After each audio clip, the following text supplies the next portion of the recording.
Hello, everybody. It's Debbie Sasson here, and I am back speaking to you after the beautiful wedding that we celebrated with my daughter on Sunday evening. And it was a gorgeous affair. It was full of love and life and joy and fun. And we are so excited for our daughter Rachelina and her new husband Josh Schultz, and we bless them that they should have a beautiful, beautiful life together. And what I would like to share with you now are the money lessons that we learned during the course of our celebrations, and hopefully you'll be able to take what we learned and you'll be able to apply them to your own celebrations. So I have 5 bullet points for you today, 5 lessons that we learned. And let's dive in, and I'm going to discuss them with you. So the first money lesson that we took with us from our wedding is the importance of knowing your numbers and knowing your budgets. Now, weddings come in all shapes and sizes. For some people, they can be very small and modest affairs. For other people, they can be very large, elegant, very expensive affairs. But it's really important that when you work on your celebrations and you're planning your celebrations, whether it's a wedding or a bar mitzvah, an engagement party, a 50th anniversary party, whatever it is, it's important for you to know what your budget is and what your numbers are. Because it's so easy for money to just slip through our fingers, and it's hard to keep track of it. And if you don't know what your budget is for your celebration when you go into it, so it's really easy to go off track. Now, in our situation, the wedding that we celebrated on Sunday evening was the 3rd wedding that we have made in the last 5 years. Interestingly, all of them have been in the month of June, and this wedding was actually in the same venue that our previous wedding was 3 years ago. So I have a really clear idea of what my numbers are, and I have a spreadsheet, and I keep track. I mean, you would expect that a financial geek like me, that I would have a spreadsheet, right? So I have a spreadsheet of the numbers that I paid in my last wedding and the wedding before, and I can really easily compare what I'm paying this time versus what I'm paying last time, add a little bit for inflation, but it was very clear to me at the outset going in what I was willing to pay and how much I was going to pay. So that's lesson number 1, is to know your budget. And don't work with anybody else's numbers. Don't work with anybody else's budget. It's really important for you not to break the bank. When I am teaching my class, my online class, Smart Women Build Wealth, and we had a class last week. And I said, in terms of retirement planning, that you need to take care of yourselves first before you take care of your children. And that applies when you're making celebrations as well, because when you are 85 years old and you are retired and sitting in your rocking chair or playing with the grandchildren, doing whatever you want to do, you're not going to be able to go back to work very easily in order to take care of yourself and pay for your expenses. So take care of yourself before you take care of your children, and that includes how much you are going to spend on their weddings and on their celebrations. Make sure that you know how you're going to take care of yourself first. So that's number 1. Number 2 is to expect the unexpected. Life is going to happen. It always happens. There are always going to be hiccups and, punctures along the way. And it's important to leave yourself a margin, leave yourself a reserve fund. So in our situation, our biggest hiccup came with our daughter's dress. She ordered a beautiful wedding dress from China, and the amazing thing is it arrived in Israel on time. I think it was like 6 weeks even before the wedding. We had plenty of time to find a seamstress and get it altered, adjusted exactly so it would fit her to a T. She found a seamstress, and crazy story, 2 weeks before the wedding, we had the seamstress went AWOL, absent without leave, missing in action. We had no idea, no communication what was going on with her. And there was such a level of stress around this wedding dress, which you can imagine, a new young bride wants to look like a beautiful princess on the day of her wedding. So 2 weeks before the wedding, we went to a different bridal salon and we got her a different dress. Now, that dress that we had custom made 2 weeks before the wedding cost a bomb.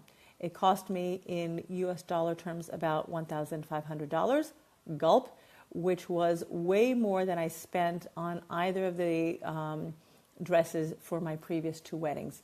So, as I kind of joked with my girls, well, this dress and the other 2 together, the average was maybe like a normal price, because the last one we got for free and just had to pay for the alterations. But anyway, you really, really need to expect the unexpected. Something is going to happen. So don't plan your wedding budget down to the last dollar, down to the last shekel, euro, sterling, pound, whatever it is. Make sure that you leave yourself some wiggle room, because something is going to happen. It just will. And if it doesn't happen, then, I don't know, maybe it's not even a real event. It's just a fairy tale, which weddings are anyway. Number 3 is that you can negotiate. Hi, Pratibha. Thank you for jumping in. And yep, I'm back in action, teaching, sharing with everybody the money lessons, the life lessons that I learned for our recent wedding. So point number 3 is that you can negotiate. Like, don't go to the vendors and just take the prices that they give you at face value. We negotiated on the hall, we negotiated on the music, we negotiated on the food. Every step of the way, people initially quote you their retail prices, and they also leave a little bit of wiggle room. And you can save yourself a fair amount of money if you're willing to negotiate. And like a sub point to this point number 3, let's call it 3A, is that you shouldn't be scared or afraid to negotiate even while you're already in the process. So because of this whole hiccup that happened with the dress that was going to really put us over budget, I went back to the caterer just a few days before the wedding, and I asked him, how can we lower the cost of the food, because things were getting a little bit more out of hand than I had expected. So what we decided to do was, in the first course, the appetizer, rather than putting out, like fish in a nicer first course, we just put out a vegetarian first course.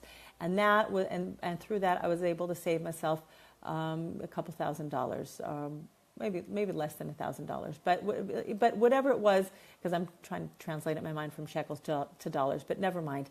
The bottom line is that you should negotiate, and even when you're already, well down the path towards, having the actual, your event, your celebration come to fruition, you still have an opportunity to change things. You still have an opportunity to negotiate, and don't be afraid to own up to the fact that things change, that life happens, and that you need to change things a little bit. It's really okay. No guilt, no shame, no embarrassment. Life happens. And go back to bullet point number 1, that you need to take care of yourself. You need to know what your budget is, and you need to do what you need to do in order to stick with it, so you're not going to run yourself into credit card debt or overdraft for the next 10 years. All right, bullet point number 4 is actually a repeat of bullet point number 2, because life always happens. So it was last week, Friday afternoon, when I had out-of-town guests visiting me, and they were going to spend the whole Shabbat, the whole Sabbath with us, having, beautiful meals. We call it a Shabbat Kala, the Shabbos before the bride, the Kala, gets married. And it was going to be a beautiful event, and I was planning to host it in my household. But lo and behold, late Friday afternoon, my air conditioner died on me. And we were having a major heat wave here in Israel, which it's always hot here in the summer, June, July, August, September, hot. But my house was hotter than usual. And we were really, really fortunate that the synagogue, the shul across the street from us, miraculously, the banquet hall there was open. It's usually booked solid every weekend, but we were very, very fortunate that the hall was open.